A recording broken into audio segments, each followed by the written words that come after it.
इथे बघा आपला सिलेबस आहे साहित्य आयुक्तचा. यामध्ये यामध्ये हे बघा, हे ट्री कन्झर्वेशन ऍक्ट बघा 8 मध्ये काय दिलं, ट्री कन्झर्वेशन ऍक्ट.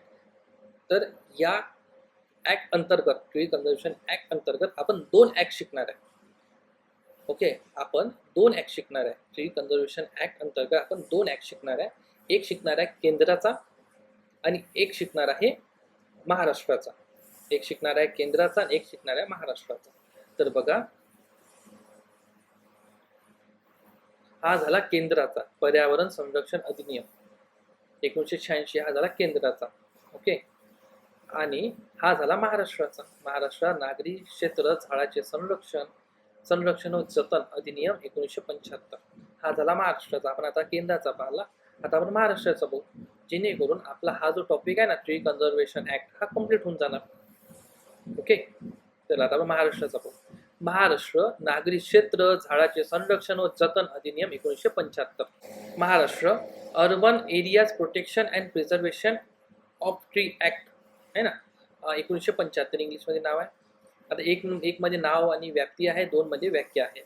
नंतर कलम 7 वृक्ष प्राधिकरणाचे कर्तव्य पाहून घ्या. आता वृक्ष प्राधिकारीच कोण आलो, जसं इथं वृक्ष प्राधिकारी पाहायला आपण त्याची स्थापना कशी होईल, नंतर वृक्ष अधिकारी कोण राहणार. आता भाऊ आपण वृक्ष प्राधिकारी त्यांची कर्तव्य काय राहणार. तर त्यांची कर्तव्य जमिनीवरील झाडांचे संरक्षण करायचं आहे, जतन करायचं आहे. दर 5 वर्षातून एकदा झाडाची गणना करायची आहे. किती? 5 वर्षातून, हे लक्षात ठेवा. 5 वर्षातून एकदा झाडाची गणना करायची आहे. रोपांसाठी नर्सरी रोपवाटिका त्यांना एस्टॅब्लिश करायची आहे, तयार करायची आहे. रोपांसाठी नर्सरी बनवायची त्यांना. नंतर रस्ते रुंदी करण्यासाठी झाडांचे पुनरोपण करणे, म्हणजे झाड जेव्हा तोडलं, रस्ता रुंदीकरण केला तर त्यानंतर पुन्हा झाडे पण लावा तुम्ही, तर ते त्यांची कर्तव्य आहे. नंतर कलम 8 काय म्हणते, वृक्ष अधिकाराच्या परवानगीशिवाय कोणीही झाड तोडू नये. कोणतंही झाड आपल्याला तोडता येत नाही, त्यासाठी वृक्ष अधिकारीची परवानगी लागते आपल्याला. आता अर्ज प्रक्रिया कशी करू शकतो झाड तोडण्यासाठी, तर झाड तोडण्यासाठी लेखी अर्ज करावा लागते त्यांना की आम्हाला झाड तोडायचं आहे. नंतर निर्णय काल, त्यांचा निर्णय काल म्हणजे ॲन्सर त्याच्यावर किती वेळात देऊ शकते ते.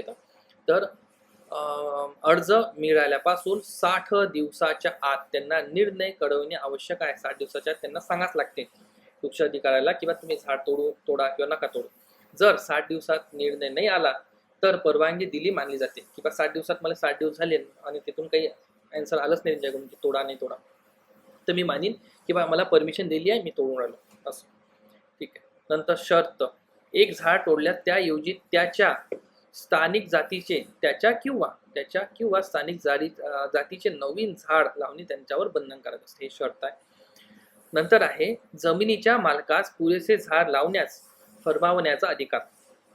जमीन जो मालक असते ना त्याला म्हणू शकते की तू या तुझी इतकी मोठी जागा आहे, इतकं मोठं घर आहे, म्हणू शकते ते की बा तुम्ही इतके झाडं तरी लावा बा, असं ते फरमावू शकते. नंतर आहे कलम 10 पडलेल्या झाडाऐवजी नवीन झाड लावण्याचा आदेश. जितके झाड पडले तितके नवीन झाड तुम्ही लावू शकता, 10 मध्ये म्हटलंय. 12 मध्ये दत्तक प्रक्रिया आहे. बघा बरं, आपण झाड दत्तक पण घेऊ शकतो, हे लक्षात ठेवा. याच्यावर आपला एक प्रश्न सुटू शकतो. एखादी व्यक्ती संस्था झाड दत्तक घेऊ शकते. एखादी व्यक्ती किंवा संस्था झाड दत्तक घेऊ शकते, त्याच्या जतनाची जबाबदारी घेऊ शकते, त्याच्या जतनाची पण जबाबदारी घेऊ शकते. आता 21 खूप महत्वाचा आहे, 21 समजून घ्या तुम्ही. 21 मध्ये आहे दंड आणि शिक्षा, पेनल्टी. ओके, दंड आणि शिक्षा. कायद्याचे उल्लंघन करून झाड तोडल्यास, कायद्यानुसार झाड तोडलं तसंच तोडून टाकलं किंवा अडथळा आणला त्यांनी, तर त्याला द्रव्य दंड येते किमान 1000 ते 5000. किती? 1000 पासून तर 5000 पर्यंत.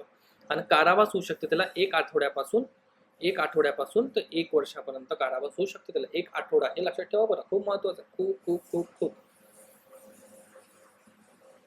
नंतर परवानगीशिवाय प्रत्येक झाड तोडणे हा स्वतंत्र गुन्हा मानला जातो. परवानगीशिवाय प्रत्येक झाड तोडणे, परवानगी लागतेच आहे झाड तोडण्यासाठी, हे त्यांचं म्हणणं आहे. नंतर आता सेस म्हणजे वृक्ष उपकर बसत असते ना आपल्याला, उपकर असते. ठीक आहे. नंतर मालमत्ता कराच्या 1% जास्त नसेल. उपकर किती पाहिजे त्यांना? वृक्ष उपकर म्हणजे जास्त तुम्ही लावू शकत नाही. 1% जास्त तुम्ही उपकर लावू शकत नाही असं म्हणून राहिले. झालं. नंतर 20 ख मध्ये काय महत्वाचं आहे की प्रवेशाचा अधिकार. वृक्ष अधिकाऱ्याला तपासणीसाठी कोणत्याही जागेत प्रवेश करण्याचा अधिकार असणार. हे 20 ख मध्ये दिलेलं आहे. इथे आपला हा दुसरा ऍक्ट पण संपला. बघा आपण हा एक पाहिला, हा महाराष्ट्राचा ऍक्ट आहे. महाराष्ट्रासाठी बनवलेला आहे. हा ऍक्टचं नाव आहे महाराष्ट्र नागरी क्षेत्र झाडाचे संरक्षण व जतन अधिनियम 1975. आणि आपण केंद्राचा पण ऍक्ट पाहिला, एन्व्हायरमेंटल प्रोटेक्शन ऍक्ट 1986. हा व्हिडिओ या कायद्याबद्दल बेसिक माहिती आणि IMP पॉइंट्स तुम्हाला एका ठिकाणी आणून देतात, जेणेकरून कमी टाइममध्ये तुमचा अभ्यास होणार. आता परीक्षा आपली लवकरच येणार आहे 10-15 दिवसात, म्हणून पटकन रिव्हिजन झाली पाहिजे किंवा पटकन कायदा संपला पाहिजे, म्हणून हा अट्टहास केलेला आहे. ओके, तर या सर्व 10 टॉपिकसाठी मी फास्ट ट्रॅक बॅच घेऊन आलेलो आहे. या बॅचमध्ये क्विक रिव्हिजन सिरीज राहणार. मॅक्झिमम 10 घंट्याची 10 हवरची ही बॅच राहणार आहे. यातून आपल्याला एम करायचं आहे, याचं आपलं टार्गेट आहे की कमी वेळेत जास्तीत जास्त गुण मिळवणे. ओके,